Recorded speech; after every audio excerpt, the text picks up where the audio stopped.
Good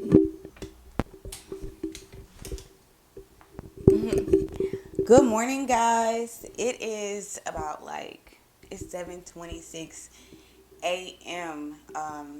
This morning, and I feel great. And I wish I would have known that I would have had this much energy this morning, because I would have saved the video I recorded last night for a time when I looked a little more presentable.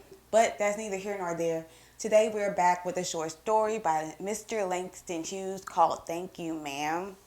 This story is actually read in high schools a lot of times, and it comes with text dependent questions. So if you have a high school class, you can definitely share it with them. But if not, it's just really a fun story just to listen to and enjoy without any type of text dependent questions required. Of course, I'm Brianka J, and if you're new here, I want to invite you to my little corner of the internet. Make sure you comment, like, and subscribe. If you're not here, I still would love for you to comment, continue to send your emails, guys. You guys don't even know that when I get these subscription notices, when I get these comment notices, it really inspires me to continue showing up. So beyond the algorithm, beyond making money from YouTube and all of that, just on a very personal, direct level, when you subscribe, when you comment, I get inspired to come back and show up more often. So thank you for those who do it. And if you haven't, please make it your business to start doing it for me and other creators here on the internet. Now, let's get to our short story.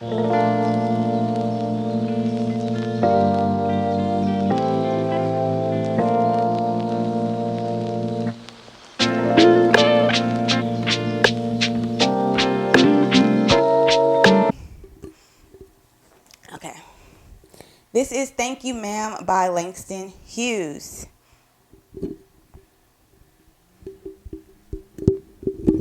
Sir. She was a large woman with a large purse that had everything in it but hammer and nails. It had a long strap, and she carried it slung across her shoulder.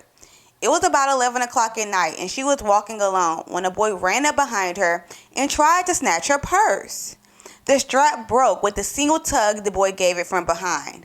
But the boy's weight and the weight of the purse combined caused him to lose his balance, so instead of taking off full blast as he had hoped, the boy fell on his back on the sidewalk, and his legs flew up. The large woman simply turned around and kicked him right square in his blue jeans center. Then she reached down, picked the boy up by his shirt front, and shook him until his teeth rattled. After that, the woman said, "Pick up my pocketbook, boy, and give it here." She still held him, but she bent down enough to permit him to stoop and pick up her purse. Then she said, "Now ain't you ashamed of yourself?" Firmly gripped by his shirt front, the boy said, "Yes'm." The woman said, "What do you want it for?" The boy said, "I didn't aim to." She said, "You a lie." By that time, 2 or 3 people passed, stopped, turned to look, and some stood watching. "If I turn you loose, will you run?" asked the woman. "Yes'm," said the boy. "Then I won't turn you loose," said the woman. She did not release him. "I'm very sorry, lady. I'm sorry," whispered the boy. And your face is dirty. I got a great mind to wash your face for you. Ain't you got nobody home to tell you to wash your face?" "No," said the boy. "Then it will get washed this evening," said the large woman, starting up the street, dragging the frightened boy behind her. He looked as if he were 14 or 15, frail and willow wild, in tennis shoes and blue jeans. The woman said, "You ought to be my son. I will teach you right from wrong. Least I can do right now is to wash your face. Are you hungry?" "No," said the being dragged boy. "I just want you to turn me loose." "Was I bothering you when I turned that corner?" asked the woman. "No, but you put yourself in contact with me," said the woman. "If you think that the contact is not going to last a while, you got another thing coming. When I get through with you, sir, you are going to remember Miss Lula Bates Washington Jones." Sweat popped out on the boy's face, and he began to struggle. Mrs. Jones stopped, jerked him around in front of her, put a half Nelson about his neck, and continued to drag him up the street. When she got to her door, she dragged the boy inside, down a hall, and into a large kitchenette, furnished room at the rear of the house. She wished on the light and left the door open. The boy could hear other roomers laughing and talking in the large house. Some of their doors were open too, so he knew he and the woman were not alone. The woman still had him by the neck in the middle of her room. She said, "What's your name?" "Roger," answered the boy. "Then, Roger, you go to that sink and wash your face," said the woman. Whereupon she turned him loose. At last, Roger looked at the door, looked at the woman, looked at the door, and went to the sink. "Let the water run until it gets warm," she said. "Here's a clean towel." "You gonna take me to jail?" asked the boy, bending over the sink. "Not with that face. I would not take you nowhere," said the woman. "Here I am trying to get home and cook me a bite to eat, and you snatched my pocketbook. Maybe you ain't been to your supper either, late as it be. Have you?" "There's nobody home at my house," said the boy. "Then we'll eat," said the woman. "I believe you're hungry, or been hungry, to try to snatch my pocketbook." "I wanted a pair of blue suede shoes," said the boy. "Well, you didn't have to snatch my pocketbook to get some suede shoes," said Miss Lula Bates, Washington Jones. "You could have asked me." "Ma'am?"